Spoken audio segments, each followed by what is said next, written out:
Part of me was like, why do people love this soup so much? And now I've realized, I remembered. It honestly is just the best soup.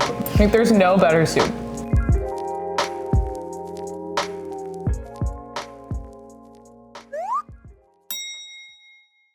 Hello, welcome back to my YouTube channel. Today we're making another fall recipe, and this is an OG favorite that I know a lot of you guys came to my page for this reason, because it was during one of my grocery series where I made this creamy mushroom and wild rice soup. It's a vegan soup, but it also tastes very cheesy. We'll get into why. I just love it so much. It screams fall to me. So I figured it would be great to have this longer video, share all the details, all the steps with you guys. So I hope you cook along with me. And really quick before I get into the ingredients, if you have a second to just hit subscribe, that would mean the world to me. It's truly the best way to support my YouTube channel, to let me know that you're liking the videos. I've truly been loving making these YouTube videos and being able to just talk through all the steps and share the specifics and the substitution options and all of that. So thank you so much for watching. All right, let's talk ingredients. So the first and kind of primary ingredient in the soup is wild rice, and wild rice can be a little bit finicky to cook in comparison to something like a jasmine or basmati rice, which is normally what I'm including in like my soups or my one pan meals. So we're gonna wanna make sure we really thoroughly wash this, and the cook time is gonna be a lot longer than just like your typical white rice, but it's really worth it. So like, you know, make it on a Sunday afternoon or like a night where you have a little bit of time to just let it simmer. But the active cooking time, you're not gonna be doing a lot. It's just gonna be simmering and cooking for a while until that rice gets soft. The other ingredients include white mushrooms that are just thinly sliced, and then we're gonna use onion, we're gonna use some carrots that have been diced.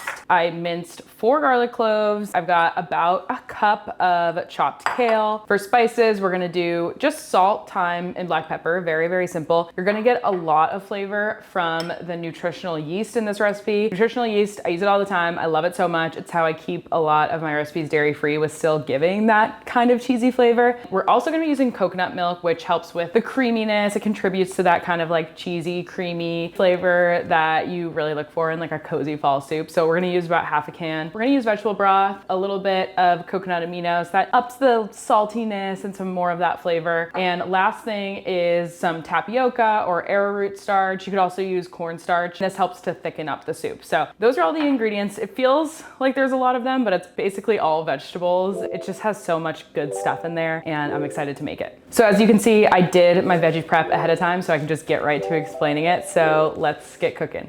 Okay, so I just heated this Dutch oven over medium heat. I'm adding in the oil. Just gonna let that heat up for a minute, and we're gonna start with our veggies. Okay, so we got our diced onion, diced carrots, and I'm just gonna give this a good mix to coat in the oil, and we're gonna saute to soften the carrots a little bit, let those onions get translucent. Okay, so it's been 10 minutes. Next, I'm gonna add in the garlic. I just didn't want it to burn with the onions and the carrots as they cooked.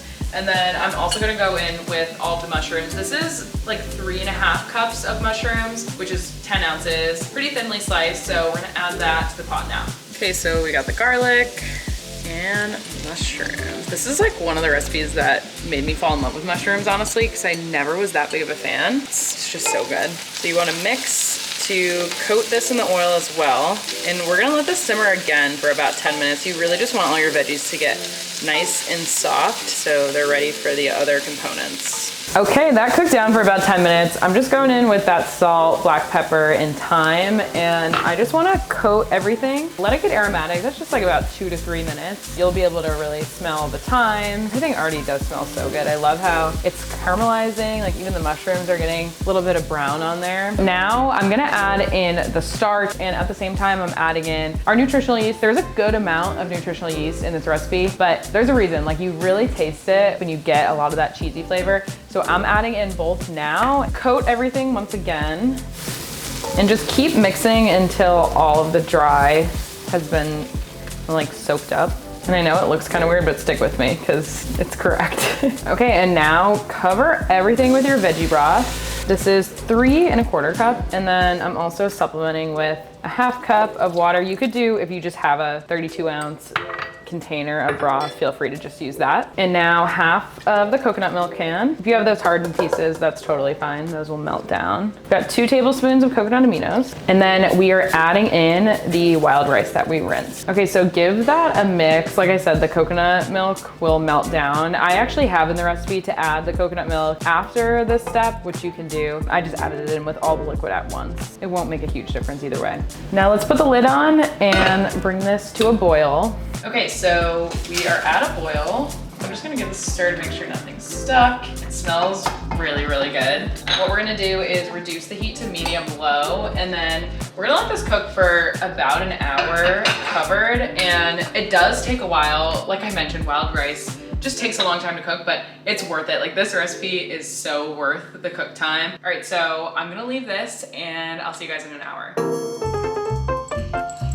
All right, so it has been just about an hour of the soup. I just peeked at it and it looks really good. It smells really good. And the last step is we're just gonna add in the kale. So I'm gonna do that now, and then it'll just be like 1 to 2 minutes, let the kale melt down, and then the soup is done, finally. It's gonna be very worth it. So as you can see, the wild rice has really cooked up. You can see just by looking at it that the rice is cooked, but you can taste and just ensure that it's cooked at this point. You can also salt to taste at this point, and let's go in with the kale. So I'm just gonna stir until it's pretty much just like covered by the soup. It is a thicker soup. If you like a thinner soup, you're more than welcome to add a little bit of water and that'll thin it out. But I do like for this one how it's very thick. I think it just adds to the coziness, I guess is what I mean. I like adding the kale to this too because it adds color, and without it, it's kind of very brown. So the kale is giving us something for sure. Okay, the soup is done, and I haven't been this excited about soup in a very long time. It's a really great way to kick off the fall season. I know it's still not even like technically fall, but it's September, and it's just like so hearty, cozy, has all the textures, and it's creamy. Oh my gosh, I'm so excited. So let's scoop it into the bowls. And the reason I say scoop it instead of pour it is it is a really thick soup, but I don't have any problem with that. I don't mind a thick soup.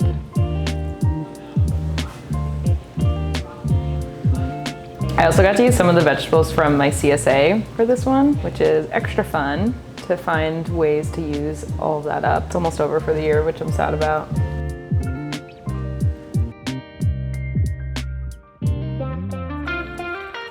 Okay, I'm so excited. It looks amazing. It smells so good. Let's do a taste test. It honestly is just the best soup. Like, there's no better soup.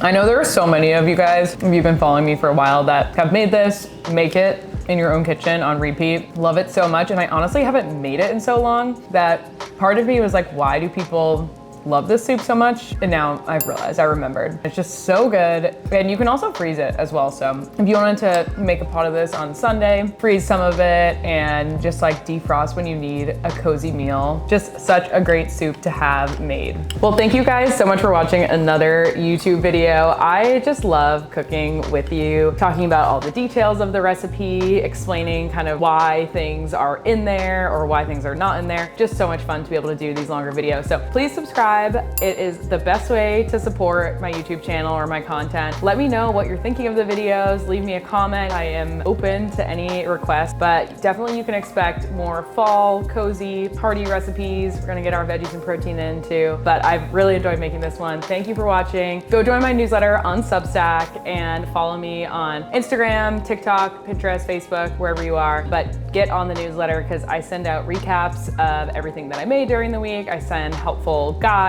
and things like that. So link for all of that stuff is in the description, and the recipe link for this wild rice mushroom soup is in the description as well. All right, I will see you guys soon. Thank you for watching and have a good week.